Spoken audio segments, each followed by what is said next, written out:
Joan Quinn Profiles. As an editor for Andy Warhol's Interview, the Los Angeles Herald-Examiner, LA Style, and Detour magazines, Joan covered the social set, the Hollywood hotshots, the international art scene, the mysteries of food, the excitement of travel, and the fabulous world of fashion. Joan continues to find creative people on the cutting edge who make things happen.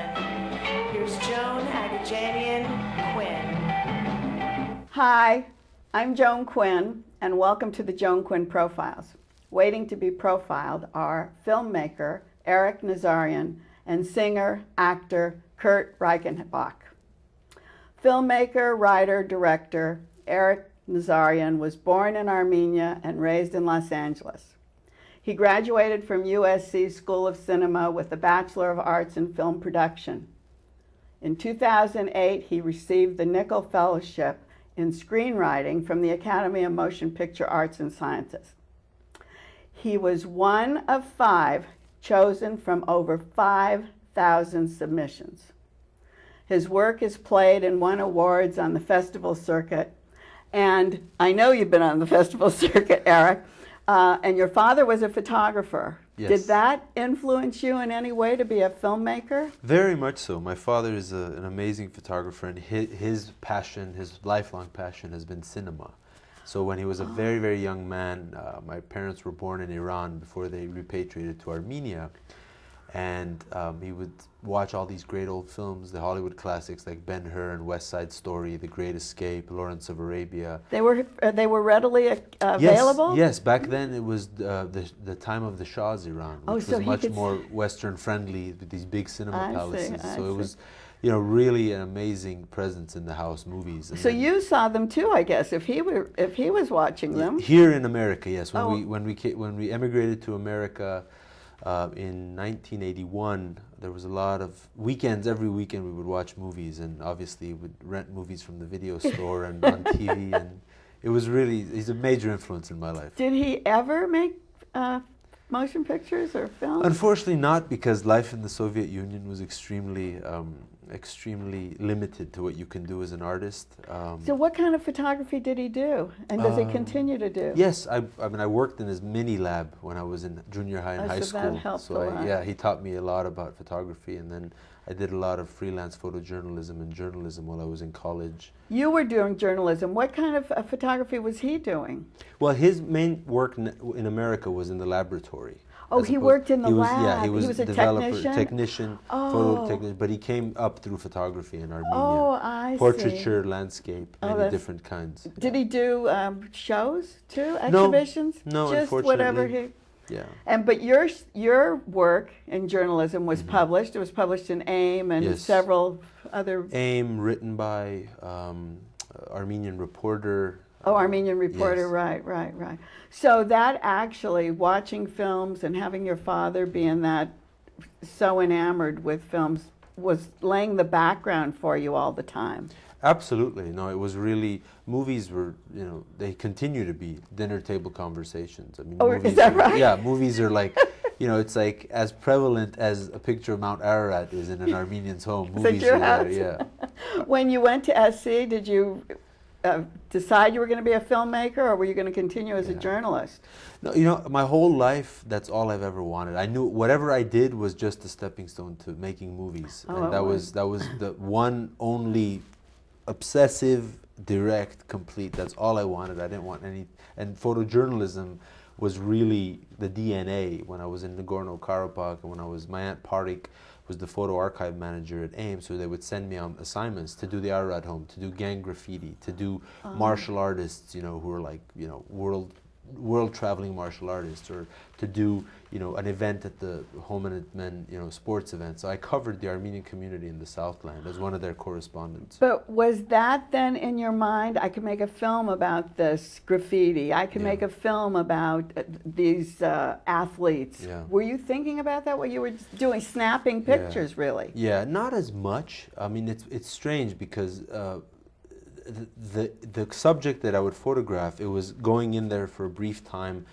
trying to find out the quickest and the briefest way to tell the story in a few images. Yeah, exactly. So that was good kind of haiku preparation for like then telling feature narrative storytelling, which is what I focused on at SC. I see. So was it hard to get into that school? That's a hard school to get into. I don't want to ask, but it's fantastic. Yeah, I remember, it's like the day that they called to inform me, I just remember my heart sank, and then when the lady said, "You're accepted," I think I screamed so loud, my next door neighbor, who's a World War II veteran with a hearing problem, could hear me. And he came out thinking I had fallen down or something. Yeah, because when they say you scream about something, you know, that's fantastic. I think it was fantastic. Yes. One of the films you wrote was Shine and Shudder.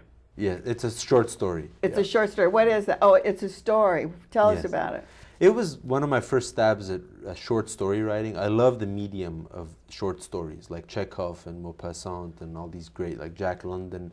And so it was really my first stab at trying to write something about that was quasi-autobiographical for the first time, which was, I had encountered a lot of landmine victims in Nagorno-Karabakh, and that was really a haunting subject for me. When I came back, I just couldn't quite picture what a landmine can do to a human being until you actually see it, and the devastation and just the thought that these things are still put to use. So this is really part of what you were covering that as a journalist, and then you wrote this story which came out of it in a way? When I went, I was covering more of the stuff that I was focusing on when I went to Nagorno-Karabakh. I went for my own purposes of trying to document life on in the borderland villages, and just more on just how war affects the civilians, the day-to-day existence. Like what war in terms of like how does it affect people's health? Tell us about that war and where Nagorno-Karabakh is.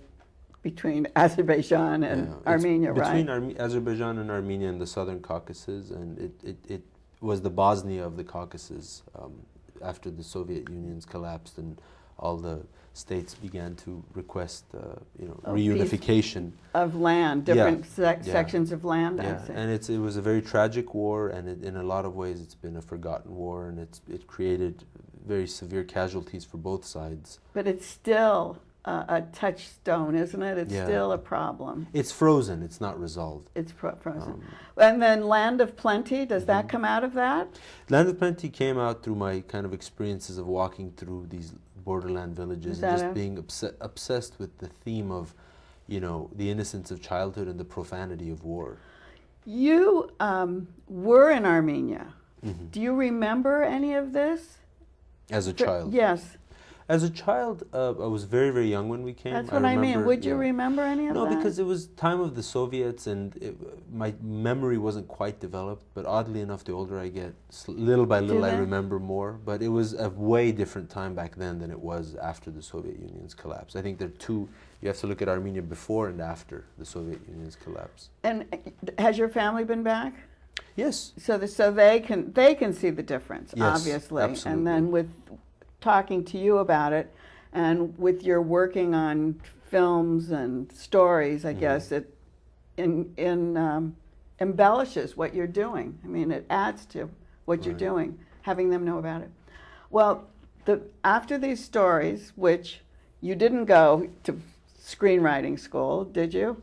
No, at USC I focused on cinematography, directing, and screenwriting. That was my emphasis. So but you were writing these short stories because you were interested in them, and then you came out with your first major film, which was The Blue Hour. Is that your first? Micro-budget film, yes. Is that your first? Yes. Oh, that's first major film. The microfilm. But because it's been shown so many places, and when it is, let's talk about that micro-budget. How little is that budget? It was very, very tiny. It was probably the cost of craft services on a regular production. That's what a lot of people who come to this show talk about. I mean, like I told the people I'd pay for their food, or somebody gave me their house. It was under 200,000, and it was a very difficult, challenging film to make without my beloved producer and fiancée Lynette Ramirez and my classmate Brian Knappmiller, who produced it.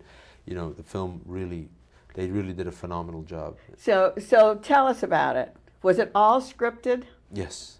Every bit of it was, because it doesn't look like it. It looks very natural. It looks like you've gone in to these people's homes and walked around with them, and that, I don't know, I didn't feel like it was totally scripted. Wow. Well, that's a big compliment. That is a compliment, huh? And you I thank wrote you it for all? that. Yes, yes. All right, so tell us the story, because it came from your personal experiences, I guess, or it started with your personal experiences. Yeah, as an Angelino, I've always been very fascinated by the Los Angeles River and by the fact of, this city as being kind of like a Tower of Babel with so many different languages and people being spoken, yet there's all this tremendous multicultural potential, yet somehow I feel like we're still kind of isolated from each other. So the story was more to examine the day-to-day lives of Angelinos living side by side who never communicate yet share common human threads that the viewer can connect. They don't talk to each other. Each person had their own life. Yes. How did you find, I kept saying, how did you find it? Because it was like a documentary to me. Wow. So how did you write about those people's lives? How did you know about the way they lived there? They were bizarre. I mean, there were bizarre people and regular little families. Yeah, well, that's a mishmash of LA, is I guess the seemingly disconnected coexisting side by side, and the river is like that. LA is like that. Our neighbors, we all come from so many different parts of the world. How far do they live from each other? In the same community, by the riverbed, and each Is story. the river filled with water? Occasionally, unoccasionally, what is it? Parts of the river are filled with water. Parts have a very thin stream of water. Parts are dry. Parts have been dried out. It's a very bizarre LA landscape. How did you take your equipment in there? They have a gate and you just walk it through there. Did you? You mean just simple like that? Simple like that. Okay, tell us about the characters in there then. Well, Happy is a graffiti muralist who lives with her mother and her mother's boyfriend, and she has very much occupies her own headspace, listens to music and draws, and she paints this giant mural of a payasa, which is a lady clown weeping by the side of the river that overlooks the house of the second story, which is Avo and Allegra, this Armenian-American couple. And all the characters are peripherally connected. And the third story is a blues musician played by the wonderful Clarence Williams. That was fantastic, yeah. He was, everybody, all my actors were truly, truly amazing. How did you cast them? Where did you find them? Very carefully. Carefully in who they were, or carefully Yes. what they give? Yes, yes. No, it was a very, very meticulous process. I worked with Valerie McCaffrey and Pam Gillis, Oh, Valerie my casting. Casting director. And she's, they have wonderful, wonderful suggestions and very, very careful. And I really wanted to be careful casting this because the actors don't speak. It's acting with with emotions, not words. It's hard to think they're not speaking. You forget that. How'd you do the music? Very carefully. The music was very carefully selected. I worked with a couple of hip-hop artists in trying to find the right beats for Happy's music, and then worked with a nice composer, Aldo Schlock, who was very talented, and he kind of really understood my vision for the strings, and I didn't want to use any brass horns or lots of thumps, but just more strings like the Armenian canon and the guitar and the charango. And so you blended actually like the Latin tradition, the Armenian tradition, and then you had this blues, the African American element. And did all these different cultures see the film? It's been amazing just showing the film. That's really the most rewarding part of making a film and struggling for such a long time to finish it. When you actually get a chance to screen it internationally, watching the film for the first time with a virgin audience it's very cathartic because they notice things that maybe only you know of or you yourself haven't noticed, and they bring their life story to the story. Yeah. And then they say, well, I felt that you meant this, and is this true? And so you really get to see that movies are open to interpretation. So they're reading into what you did. Well, we're all going to see the Blue Room, the Blue Hour. I kept calling it the Blue Room. It was the Blue Hour. And it's playing all over different festivals. I know it was in San Sebastian to begin with, and Armenia, and I'm sure we'll see it in LA. Yes, and it's on the website. We just started distributing it online. Oh, so great. It's at the website, www.thebluehourmovie.com. The Blue Hour. Thanks, Eric. Thank you, Joan. Don't go away. We'll be right back with musician Kurt Reichenbach.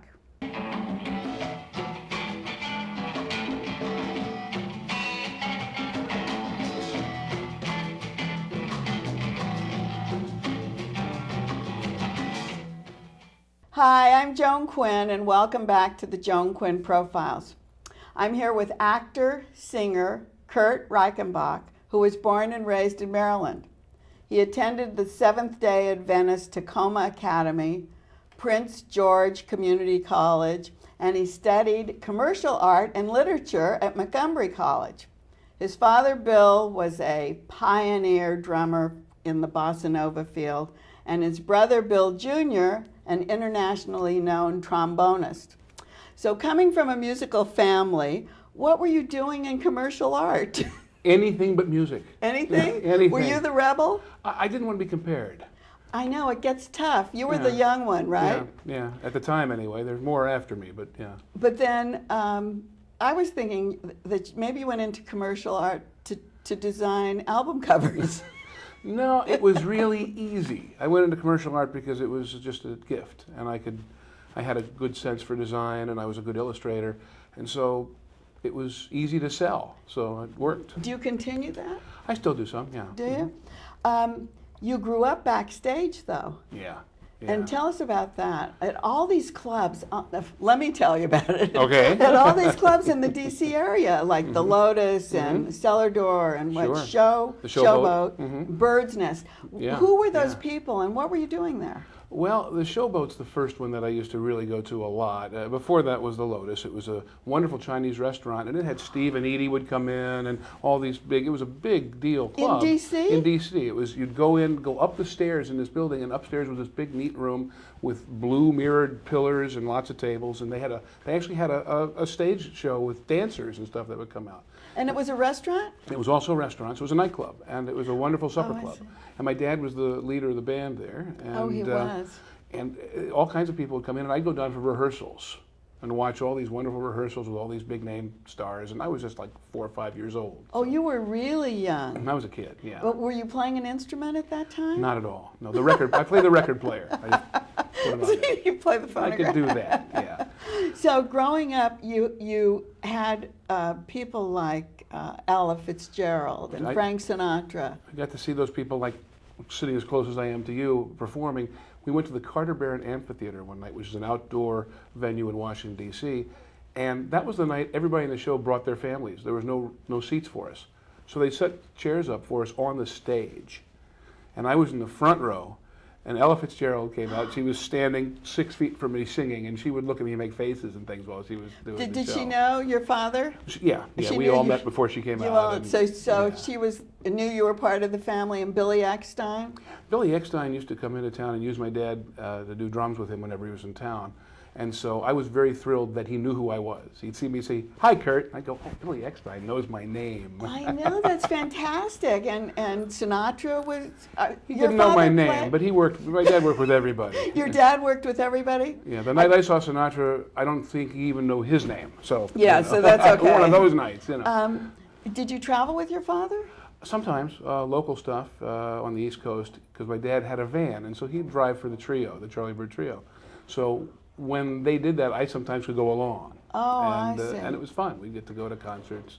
When he came back from South America with this Joao Gilberto, what were they? Yeah, oh, Bossa Nova They were records? Bossa Nova records, but they didn't call it that yet. Yeah, what was it? It was just Brazilian music. It was just the sound, wasn't Yeah. it, they said? It wasn't like a Bossa Nova sound. It was a Brazilian sound. But it was different from the samba. It was jazzier. It had a lot of things going on that just hadn't happened before. Was he aware that that was some big turning point when No, he came back? they Oh, had he no just idea. played it? They just played it, yeah. And my dad brought the records home, and I would listen to them. And I would listen to them for hours and hours, because I just loved them. And I would read and listen to them. I learned all the stuff in Portuguese at the time, and I would go to school, and I would be humming these songs under my breath, and the teacher called my parents and said, "Why does your son sing in another language here? We don't understand. Does he have a invisible Brazilian friend?" And no, I just... An invisible Brazilian. Oh, yes, So- he has his little doll with him. It was strange, but I lost that. I don't speak Brazilian or Portuguese anymore. But did those the vocals on those influence you? In a way, João Gilberto is a very gentle singer and very subtle, and I figured you don't have to scream and yell. So you started being having things formed in your mind, I guess, as far as singing.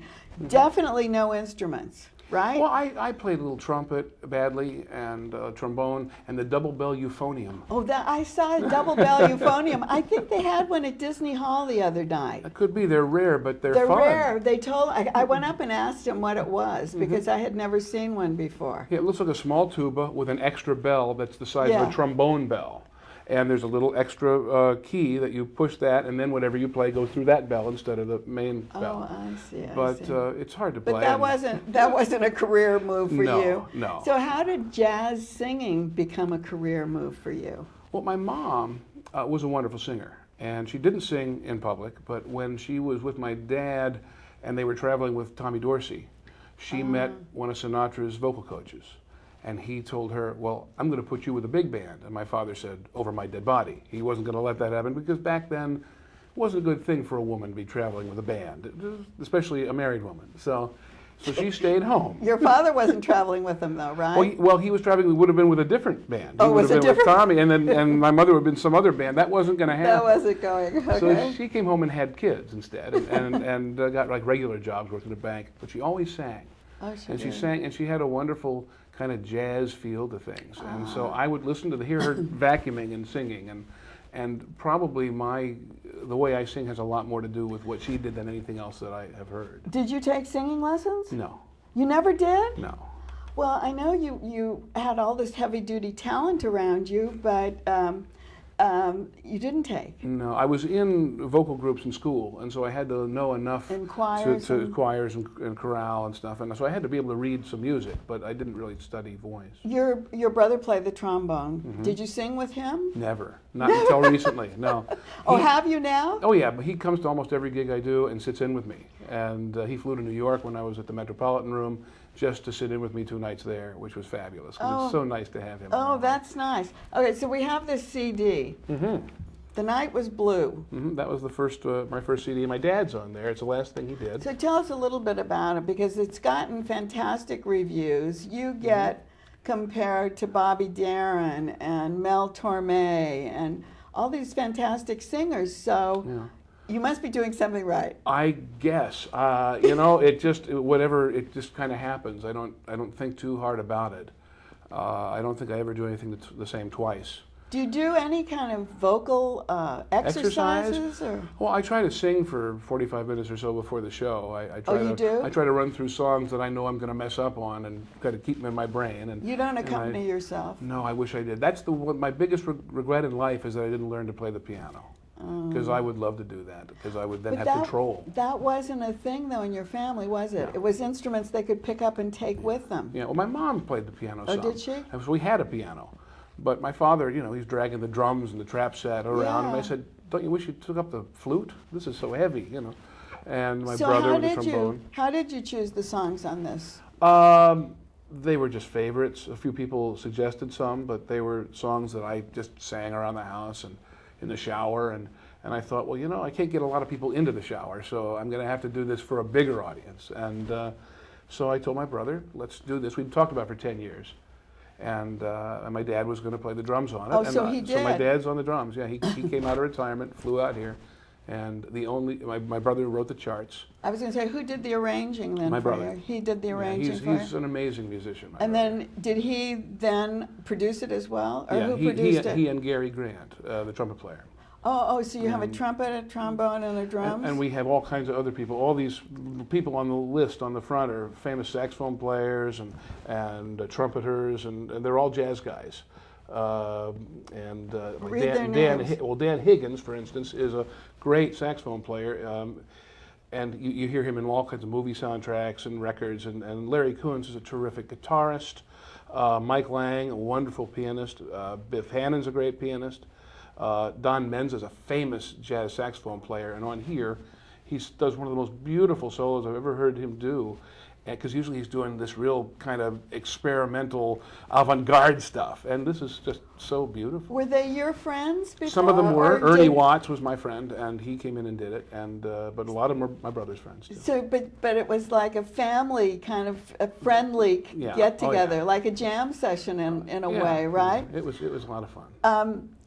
how do you make it jazz? How is it jazz? Boy, that's a tough question. I think it needs to swing, and I think you either do or you don't. It's one of those kind of things. There are people that sing, and they're wonderful singers. They have a terrific voice, and they do, things very, very well, but they don't swing. And they couldn't sing jazz. The only way they could swing is if they're hanging from a tree. I think the voice has to swing. Is that it? The feel. It's all. I think it has to do with feel, and you have to identify with the songs. They have to kind of come from someplace special. One of my questions was, would you ever want to be on Broadway? But it doesn't seem like that's your thing. Not especially, no. I did, the closest thing probably I'll ever do to Broadway was last year when I was in New York, and I did the Ira Gershwin show with Rex Reed and with Lucy Arnaz and Tom Wopat and Linda Pearl and Polly Bergen. Polly Bergen, yeah. And me. So that was like on the stage. That was on the stage, and we came out and we did the tunes, and there was a little bit of choreography and a little bit of stuff, and it was a lot of fun. And we're going to be doing it in November in Texas. We're starting to take it on the road and actually run around with it. So it will be on stages. Yeah. So that wasn't such a far-fetched thing. Not really, no. Because you sing in Los Angeles. Sure. You were at different venues clubs, here. Yeah, different Vibrato clubs. and Vibrato up in yeah, the. that's a fun one, and Vitello's upstairs at Vitello's. And a lot of people say, well, what's Vitello's? We don't know what that is. And I say, well, it's where Robert Blake didn't shoot his wife. Exactly. The other thing is, you were used to that, weren't you? Those kind of clubs where there's food and that you sing. Yeah, I always liked the supper club thing, and I see it all the time, grew up with it, so. Do you continue to look for new interpretations of old songs? Yeah, if I can't bring something new to it, I don't want to do it. However, it has to be something really natural. I hear a lot of people do some very strange experimental things, and they change the song to the point where it's not pretty, and I don't recognize it, and it's kind of nasty, but it's interesting. I don't want to just be interesting. I tell the guys in the band, I say, when we're doing a solo, if you have a choice between cool and neat or pretty, if you're playing for me, go for pretty. Go for pretty. Yeah. And do you talk when you do your show in the supper club? Do you introduce the songs? I chat about the songs, or where I heard them, or who they're dedicated to, or the guys in the band, or whatever happened to me on the way there. I tend to be You're a good relaxed. talker. Yeah. I think you are a good talker. Thank you, Kurt. Kurt Reichenbach, thanks so much for being with us today. Thank you so much. It's my pleasure. And you keep emailing us at jaquinn1@aol.com and 777 South Figueroa, 44th floor, Los Angeles, 90017. And we'll keep answering you. Bye.